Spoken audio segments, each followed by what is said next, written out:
Avez-vous déjà pris le temps de penser qu'il pourrait y avoir quelque chose d'extraordinaire préparé par Dieu en ce moment même?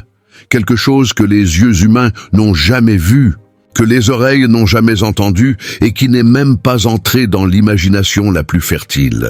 Et si cette promesse était déjà accessible, mais ne pouvait être perçue que par ceux qui vivent dans une autre dimension spirituelle? L'apôtre Paul a écrit aux Corinthiens sur une réalité qui échappe au sens commun, mais qui est disponible pour ceux qui aiment Dieu et sont guidés par l'Esprit. Ce n'est pas une promesse pour un avenir lointain, mais une révélation active, vivante et transformante, capable de redéfinir la manière dont nous voyons le monde, affrontons les problèmes et comprenons la vie. Peut-être que la plus grande richesse de la foi chrétienne est cachée aux yeux de la plupart, mais totalement disponible à ceux qui souhaitent voir avec les yeux de Dieu.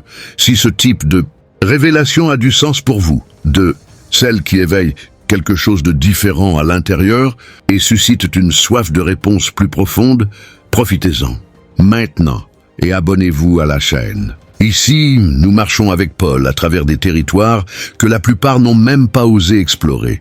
En écrivant aux Corinthiens, l'apôtre Paul a mis en lumière une vérité spirituelle qui affrontait directement les limites de la perception humaine. Citant une révélation inspirée des Écritures hébraïques, il a déclaré que ni yeux n'ont vu, ni oreilles n'ont entendu, ni jamais il n'est monté dans le cœur de l'homme ce que Dieu a préparé pour ceux qui l'aiment. Ce faisant, Paul ne faisait pas référence à une promesse générique, mais à quelque chose de profond et glorieux réservé à ceux qui vivent en communion avec le Seigneur. Il ne s'agissait pas d'une promesse visible ou sensorielle, mais d'un plan divin que les sens naturels ne pourraient jamais capter.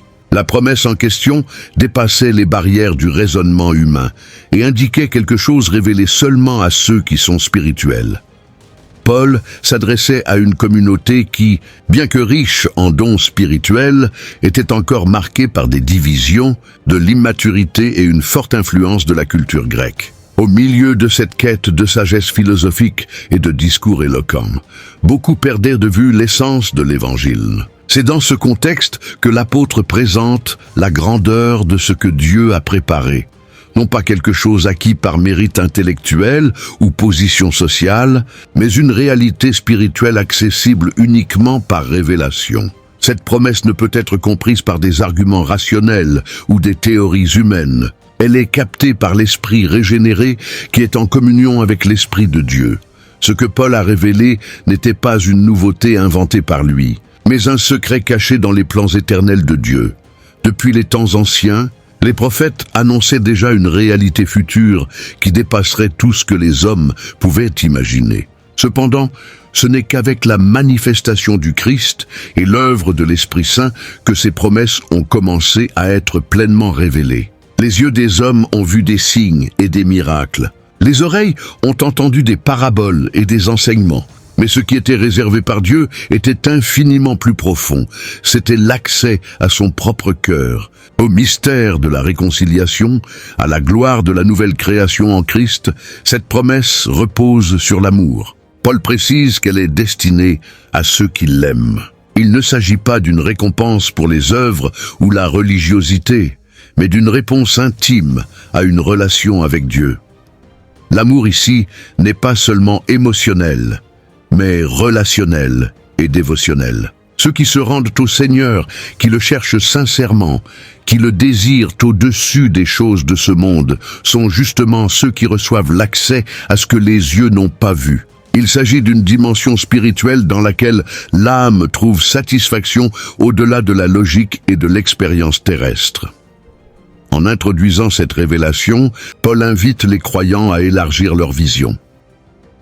Il n'offre pas une doctrine à débattre, mais une vérité à vivre. Le christianisme, selon la vision paulienne, ne peut être réduit à des rituels ou des discours intellectuels. C'est une expérience de révélation continue, où le cœur est touché par ce qui dépasse la compréhension humaine. Ce que Dieu a préparé est au-delà de la perception naturelle, mais pas inaccessible. Il est disponible à ceux qui, avec amour et humilité, s'ouvrent à l'action de l'Esprit et désirent marcher en profondeur dans la relation avec le Père. En abordant le contraste entre la sagesse du monde et la sagesse de Dieu, l'apôtre Paul expose la fragilité de l'esprit humain face aux desseins éternels. Dans le contexte de la lettre aux Corinthiens, il révèle que la sagesse de ce siècle, si avancée qu'elle semble, est incapable de comprendre les réalités spirituelles préparées par Dieu. Même si les hommes développent des systèmes philosophiques, des structures académiques et des théories religieuses, rien de tout cela n'est suffisant pour pénétrer ce que Dieu a révélé par le biais de l'esprit. L'esprit naturel se trouve limité, car il essaie d'atteindre le divin avec des outils qui appartiennent à la sphère terrestre. Les Corinthiens, fortement influencés par la culture grecque, valorisaient l'intellect et la rhétorique. Cependant, pour Paul, la véritable sagesse n'est pas le fruit de discours sophistiqués ou de raisonnements élaborés, mais de révélations spirituelles. La croix, par exemple, était perçue comme un scandale pour les Juifs et une folie pour les Grecs.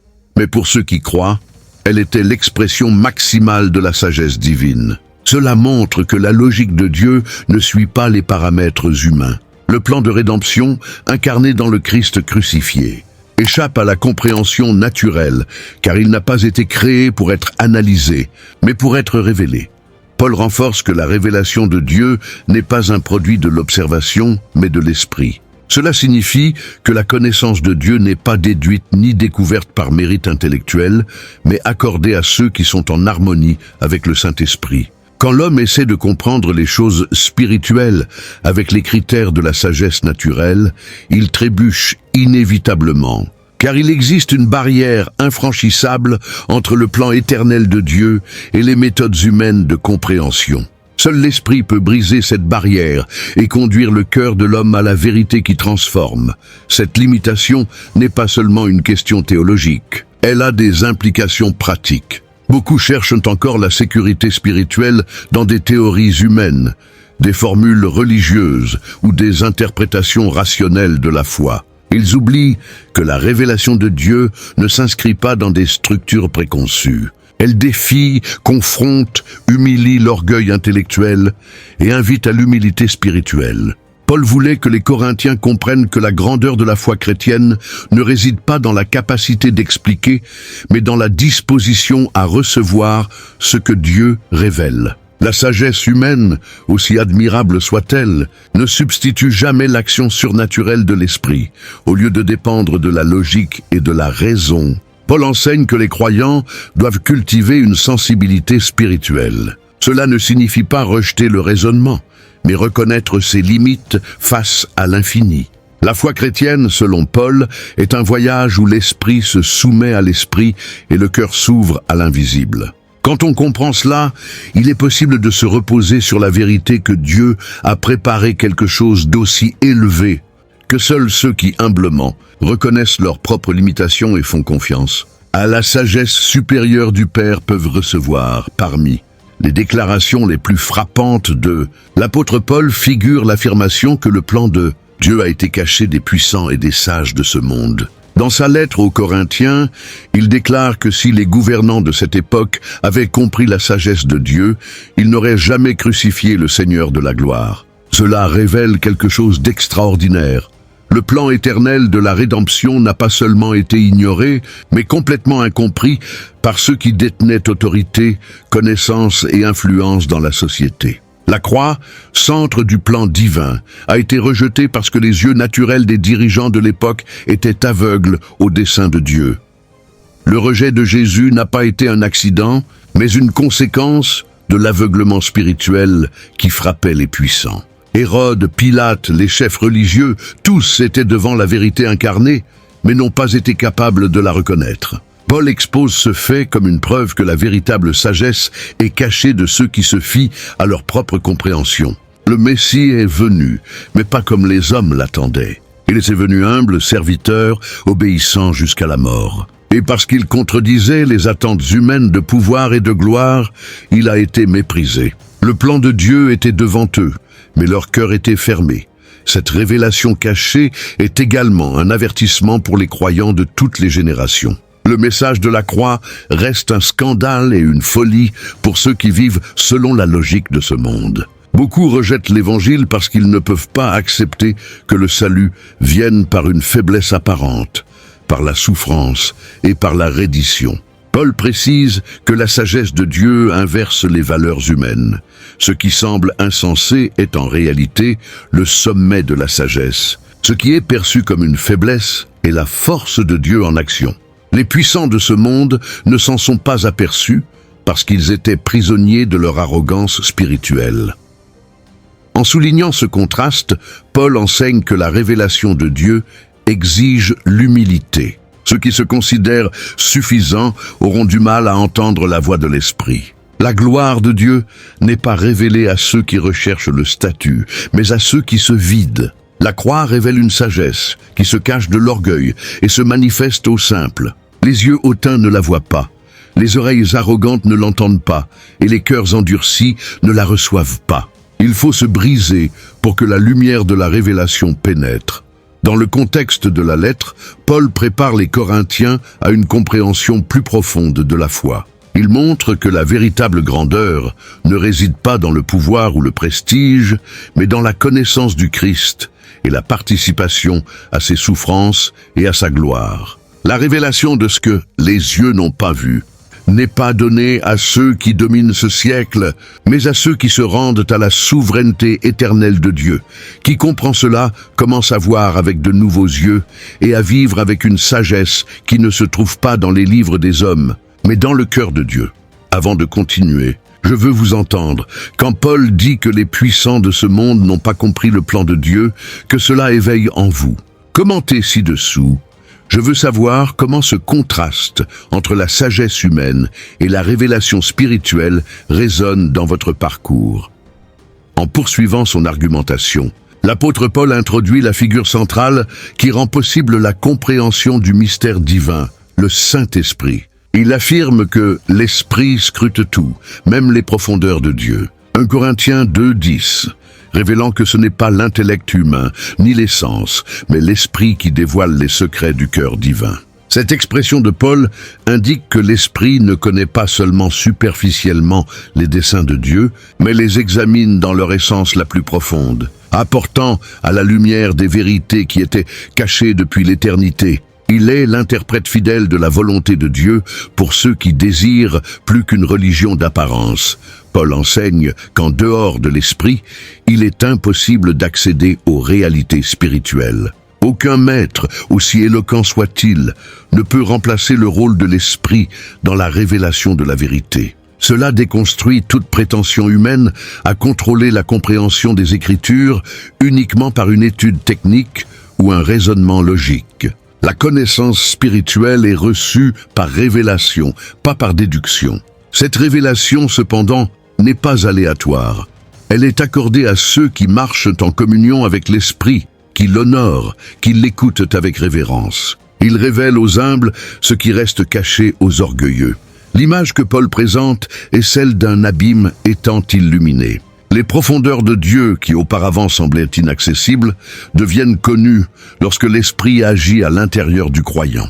Il n'informe pas seulement, mais transforme. En révélant les vérités éternelles, l'Esprit façonne le caractère, aligne l'esprit et dirige la vie selon les valeurs du royaume. Cette révélation ne se produit pas de manière impersonnelle. Elle est intime, relationnelle. Dieu parle à l'esprit humain par son esprit, établissant une connexion que nulle philosophie ne peut reproduire. En affirmant que l'Esprit connaît même les profondeurs de Dieu, Paul montre qu'il n'y a aucune partie de la volonté divine qui soit hors de portée de ceux qui marchent en communion avec lui. Cela signifie que les vérités les plus élevées de l'Évangile ne sont pas réservées à une élite spirituelle, mais disponibles à ceux qui s'ouvrent à l'Esprit avec foi et sincérité. La grande différence réside dans qui est disposé à écouter. Beaucoup ont accès à la parole, mais peu entendent ce que l'Esprit dit à l'Église. La révélation est disponible, mais exige une sensibilité. Cet enseignement est également une invitation à la recherche. Paul ne présente pas l'Esprit comme un concept théologique abstrait, mais comme une personne divine qui désire communiquer les secrets du Père au Fils. Ce que les yeux n'ont pas vu et que le cœur humain n'a pas imaginé est continuellement révélé à ceux qui marchent avec l'Esprit. Il ne s'agit pas d'une expérience sporadique, mais d'un style de vie. L'accès à l'invisible est ouvert, et l'interprète a déjà été envoyé. Chacun doit décider s'il souhaite seulement observer de loin ou plonger dans cette communion transformante. La continuité de l'exposition paulienne révèle un point crucial, la distinction entre l'homme naturel et l'homme spirituel. Paul affirme clairement que l'homme naturel n'accepte pas les choses de l'Esprit de Dieu, car pour lui elles sont folies, et il ne peut les comprendre, parce qu'elles se discernent spirituellement. 1 Corinthiens 2,14. Cette déclaration approfondit l'argument précédent, montrant qu'il existe une barrière réelle entre la compréhension charnelle et la révélation divine. Le problème n'est pas seulement intellectuel, mais spirituel. Celui qui n'est pas né de l'esprit reste aveugle aux vérités du royaume. L'homme naturel, décrit par Paul, est celui qui vit uniquement sous l'influence de sa nature humaine, sans la régénération opérée par l'esprit. Il peut être cultivé, religieux, influent, mais s'il n'a pas vécu la nouvelle naissance, il demeure incapable de discerner les choses d'en haut. La sagesse spirituelle n'est pas acquise par un cumul d'informations, mais par une transformation intérieure. Paul ne fait pas la promotion d'un anti-intellectualisme, mais montre qu'il existe une dimension de la vérité qui n'est accessible que par la vie dans l'esprit. Et c'est une vérité qui confronte toute tentative humaine de contrôler la foi par la raison. D'autre part, Paul présente l'homme spirituel comme celui qui discerne toutes choses, mais par personne n'est discerné. Cette figure représente le croyant mature, celui qui permet d'être guidé par l'esprit et qui pour cela voit au-delà de l'apparence. Il n'est pas limité aux catégories de ce monde, car son esprit a été renouvelé et est maintenant aligné avec la volonté de Dieu. Ce discernement ne le rend pas supérieur aux autres, mais lui permet de vivre avec sagesse au milieu d'un monde qui rejette la vérité. L'homme spirituel est quelqu'un qui comprend ce qui se cache derrière les situations. Il reconnaît l'action de Dieu, même au milieu des contradictions de la vie. Ce contraste proposé par Paul a des implications profondes pour l'Église actuelle. À une époque où la superficialité et le pragmatisme spirituel prennent de l'ampleur, il est essentiel de retrouver la centralité du discernement spirituel. Beaucoup confondent émotion avec révélation, ou performance avec onction, car ils opèrent encore selon les critères de l'homme naturel. La sagesse qui vient d'en haut ne crie pas, ne se montre pas, mais se manifeste dans la sobriété, l'humilité et la sensibilité à l'esprit. Ceux qui sont spirituels ne sont pas guidés par ce qu'ils ressentent ou voient, mais par ce qu'ils discernent dans la communion avec Dieu, être spirituel. Par conséquent, ne signifie pas avoir des visions extraordinaires, mais vivre en profondeur. C'est permettre à l'Esprit Saint d'éclairer l'esprit et de guider les décisions.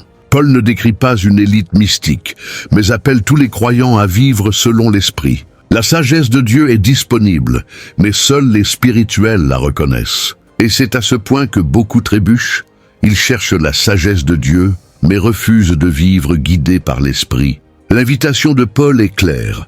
Ceux qui désirent connaître ce que Dieu a préparé doivent d'abord permettre à l'esprit de transformer leur intérieur. Paul conclut ce passage magistral en affirmant « Nous avons, cependant, l'Esprit de Christ ». 1 Corinthiens 2, 16. Cette déclaration clôture l'un des plus grands contrastes présentés dans l'Épître. Tandis que les puissants de ce monde n'ont pas compris le plan de Dieu, ceux qui sont spirituels ont accès direct à l'esprit même du Christ. Avoir l'Esprit de Christ ne signifie pas seulement penser comme Jésus pensait, mais partager sa perspective, son discernement, ses valeurs et sa soumission au Père. C'est un appel à vivre avec une conscience façonnée par la vérité éternelle. L'Esprit de Christ représente une nouvelle manière de percevoir la vie. Quand le croyant reçoit cet esprit, il commence à voir les circonstances avec les yeux de l'éternité. Il ne réagit plus seulement selon les impulsions naturelles, mais agit avec discernement spirituel. Cela transforme ses décisions, ses relations, sa façon d'affronter les épreuves.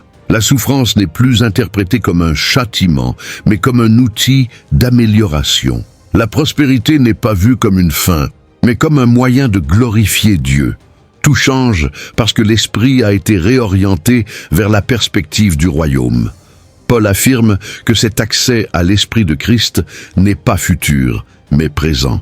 Nous avons, au temps présent, indique une réalité déjà instaurée dans la vie des croyants. Cela est le fruit de l'œuvre de l'Esprit, qui habite dans le cœur des enfants de Dieu. Le même Esprit qui scrute les profondeurs divines est celui qui communique au cœur régénéré les pensées de Christ. Il ne s'agit pas d'un privilège réservé aux apôtres, mais d'un héritage de tous ceux qui sont nés de nouveau. L'Esprit de Christ est l'antidote contre la confusion de ce siècle. Avec cet esprit, le croyant est capable de résister à la pression culturelle, aux tromperies de la religiosité et aux pièges de l'orgueil. Il ne recherche pas le statut, mais la fidélité. Il ne demande pas des applaudissements, mais la volonté de Dieu. L'Esprit de Christ est ancré dans la croix, situé dans l'amour et orienté vers le service. C'est pourquoi celui qui l'a en lui vit de manière contre-culturelle, souvent incompris, mais profondément conscient du but pour lequel il vit. C'est la véritable sagesse, discerner l'invisible et rester ferme, même quand tout autour indique le contraire. Avoir l'Esprit de Christ est la conséquence naturelle de marcher avec l'Esprit et d'aimer Dieu par-dessus toute chose. C'est ce secret que Paul a révélé aux Corinthiens et qui continue d'être disponible pour l'Église d'aujourd'hui. Ce n'est pas quelque chose de mystique ou d'inaccessible, mais le fruit de l'obéissance, de l'abandon et de la communion avec le Seigneur. Ceux qui vivent selon la chair ne comprendront jamais cette réalité. Mais ceux qui vivent par l'Esprit ont le privilège de penser, sentir et agir comme le Christ aurait agi. En décrivant les richesses invisibles que Dieu a préparées, l'apôtre Paul ne transmettait pas seulement une doctrine pour réflexion théologique, mais présentait une vérité avec des implications pratiques pour la vie quotidienne du chrétien. La révélation que les sens humains ne peuvent capter n'est pas destinée à une contemplation lointaine, mais au renforcement du croyant au milieu des pressions du monde. La sagesse révélée par l'Esprit se transforme en direction pour les décisions, réconfort dans les afflictions et espoir qui transcende les circonstances. Cela montre que l'Évangile n'est pas un système de croyance abstraite, mais un mode de vie aligné avec le ciel. L'Esprit de Christ, comme Paul l'a déclaré précédemment, 1 Corinthiens 2,16, affecte directement la manière dont le croyant interprète sa réalité. Face aux pertes, il trouve un réconfort qui ne peut être expliqué par des mots. Face à des décisions difficiles, il discerne ce qui est agréable au Père. En temps de pénurie, il voit une provision future. Au milieu de l'injustice, il reconnaît le dessein divin en action. Cet impact est silencieux, mais profond. Ce n'est pas une fuite de la réalité, mais une manière supérieure de l'affronter. Car le croyant commence à voir l'invisible comme plus réel que le visible. Cette perspective transforme la manière dont le chrétien gère son identité, son travail, ses relations et même sa douleur. Ce qui pour le monde est une raison de désespoir, devient pour celui qui a reçu la révélation une opportunité de croissance. Cela ne signifie pas qu'il est immunisé contre la souffrance, mais qu'il sait en qui il a cru. Paul lui-même a traversé naufrages, prison et rejet, mais rien de cela ne l'a empêché de vivre dans l'abondance, car il était ancré dans ce que l'Esprit lui avait révélé. La révélation de ce que les yeux n'ont pas vu soutient le croyant quand tout autour semble s'effondrer. Cet impact quotidien est également le témoignage le plus puissant qu'un chrétien puisse offrir. Ce n'est pas seulement ce qu'il prêche, mais comment il vit qui révèle s'il a vraiment connu ce qui est réservé à ceux qui aiment Dieu. La paix au milieu de la tempête, la joie dans la pénurie, le pardon face à l'injustice, tout cela est le fruit de la sagesse spirituelle que seul l'Esprit peut produire. Paul ne cherchait pas à former des religieux, mais à éveiller des fils qui vivent avec les yeux fixés sur l'éternité, même en affrontant des défis terrestres. Lorsque la révélation devient vie, la foi cesse d'être seulement une croyance et devient une pratique quotidienne. Le croyant mature ne vit pas par la vue, mais par la conviction. Il ne se laisse pas guider par les émotions, mais par le discernement. Et cela n'est possible que parce que Dieu a choisi de révéler à ses enfants ce qui était caché. C'est le grand miracle qu'une vérité éternelle puisse façonner l'existence quotidienne. Le secret révélé à Paul n'était pas seulement théologique, C'était une nouvelle façon de vivre. Au cœur de tout ce que Paul a enseigné dans ce chapitre se trouve une promesse faite non aux plus forts, ni aux plus intelligents, mais à ceux qui aiment Dieu. Il a affirmé que les choses que ni les yeux n'ont vues ont été préparées par Dieu pour ceux qui l'aiment. 1 Corinthiens 9. Le critère n'est pas le mérite intellectuel, ni le moralisme religieux, c'est l'amour. Un amour qui s'exprime par l'obéissance, la dévotion, l'abandon. La clé d'accès à l'invisible ne réside pas dans les réussites humaines, mais dans la volonté d'aimer Dieu par-dessus tout. Cet amour, à son tour, ne naît pas de l'effort humain, mais est engendré dans le cœur par le propre esprit. Cette préparation divine est décrite comme quelque chose qui dépasse complètement les limites de l'imagination. Paul ne parle pas de bénédiction conventionnelle, mais de quelque chose qui ne peut être conçu par un esprit humain.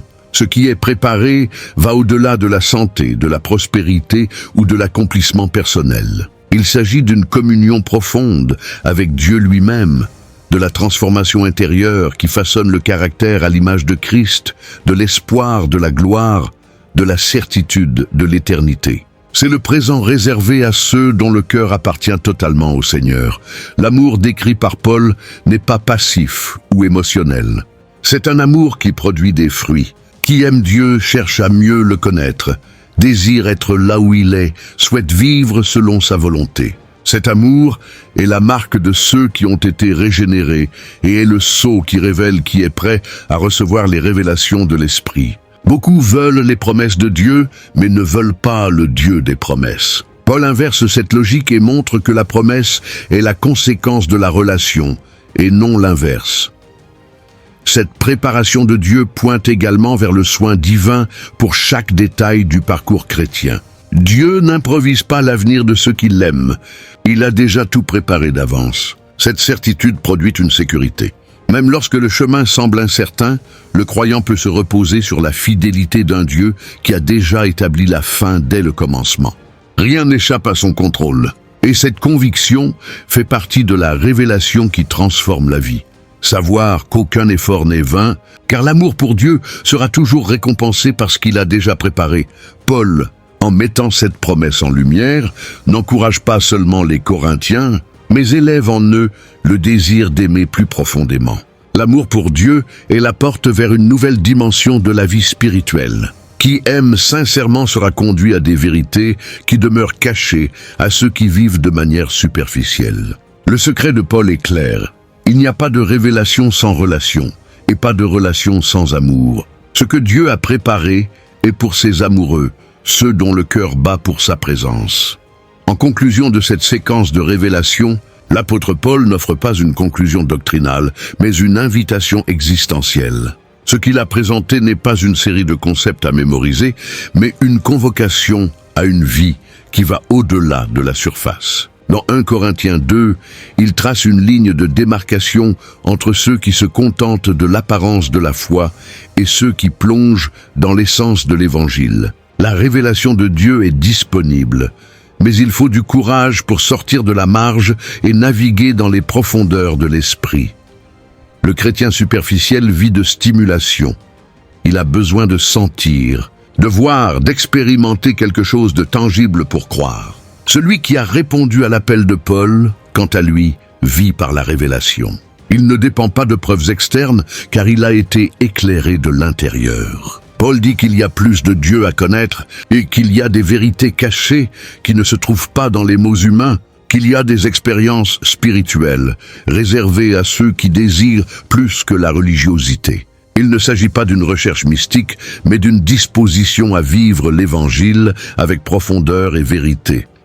Cette profondeur exige une reddition. Il est impossible d'aller au-delà de la surface sans briser le cœur, sans abandonner ses propres concepts, sans permettre à l'esprit de révéler ce qui se cache derrière les façades. L'Église à Corinthe avait des dons, mais manquait de maturité. Paul les conduisait à comprendre qu'il ne suffisait pas de parler en langue, de prophétiser ou d'avoir des connaissances.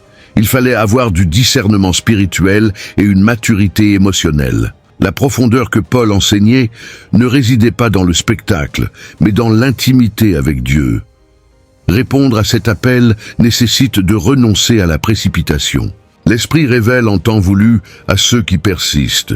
Beaucoup ne reçoivent pas parce qu'ils abandonnent avant d'avoir mûri. Ils veulent des réponses rapides, des révélations immédiates, des solutions faciles. Mais le secret révélé par Paul réside dans la marche constante, dans l'écoute silencieuse, dans la dévotion fidèle. C'est dans cet endroit que l'Esprit sonde, révèle, transforme. La foi superficielle peut émouvoir pendant un temps, mais c'est la profondeur qui soutient le croyant dans les jours difficiles. Ce que les yeux n'ont pas vu continue d'être révélé aujourd'hui. Mais seuls verront ceux qui sont disposés à plonger. Paul n'a pas écrit ce chapitre pour impressionner, mais pour éveiller. L'Esprit continue d'appeler, continue de parler, continue de conduire les enfants de Dieu aux profondeurs du Père.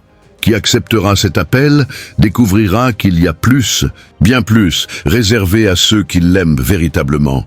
Il y a des vérités qu'on ne peut garder pour soi. Partagez cette vidéo avec quelqu'un que vous aimez et qui, comme vous, valorise ce qui vient d'en haut.